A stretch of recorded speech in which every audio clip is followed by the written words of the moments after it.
So generally ఒక సినిమాకి హీరోకి మాత్రం ఫ్యాన్స్ ఉండడం మనం చూస్తుంటాం. కానీ ఈ సినిమాలో ప్రత్యేకత ఏంటంటే మన ప్రొడ్యూసర్ నాగవంశీ గారికి ఫ్యాన్స్ ఉన్నారు, అమేజింగ్ ఫ్యాన్స్.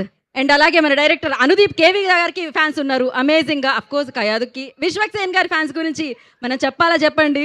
అమేజింగ్గా ఆయన ఫ్యాన్స్ వల్ల ఇవాళ ఇక్కడి వరకు ఆయన రీచ్ అవ్వడం జరిగింది. ఇప్పుడు మీరు చెప్తారు కదా, నేను చెప్పాల్సింది అయిపోయింది. హాయ్ హాయ్ అందరికీ నమస్కారం అండి.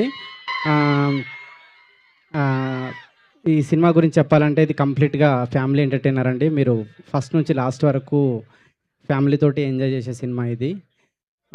నేను వర్క్ చేసిన విశ్వక్ కాయడుకి థ్యాంక్స్. ఇంకా థ్యాంక్స్ మీట్లో అందరి గురించి చాలా డీటెయిల్గా చెప్తాను, చాలామందికి థ్యాంక్స్ చెప్పేది ఉంది.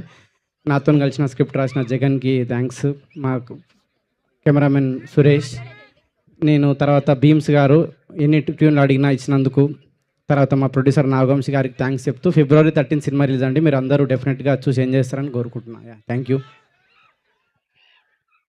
అయిపోయిందా అండి? ఒక నిమిషం. సో ఇప్పుడు మీరు చెప్పాలి, ఇందాక మిమ్మల్ని అడగలేదు ఆ క్వశ్చన్.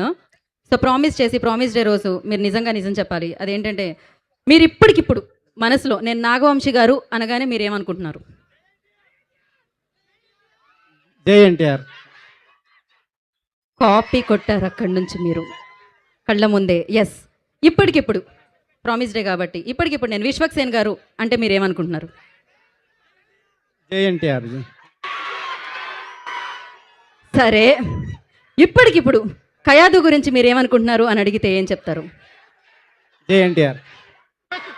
బీమ్స్ గారి గురించి? జై ఎన్టీఆర్. ఆదిత్య మ్యూజిక్ నిరంజన్ గారి గురించి? లేదు, ఇప్పుడు వేరేదేదైనా ఇప్పుడు వేరేదేదైనా.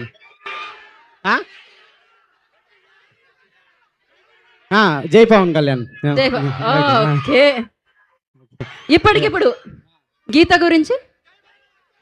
జై బాలయ్య. ఓకే అండి, ఇప్పుడు మీ చేతుల మీదుగా మా శ్రేయాస్ శ్రీనివాస్ గారు ఒక లాంచ్ చేయించమని చెప్పారనమాట. అదేంటంటే Shreyas media proudly presents this summer blockbuster events along with lineup activities అంట. So Khammam got talent, crown of Khammam kids Olympic, ఇన్ని ఉన్నాయి. సో మీరు జస్ట్ లాంచ్ అంటే ఇవన్నీ నేనే చదువుతాను యాంకర్ కాబట్టి, మీరు లాంచ్ అంటే సరిపోతుంది అనేయండి మీరు అంతే. Launch. Thank you so much, మీరు వచ్చేసేయండి.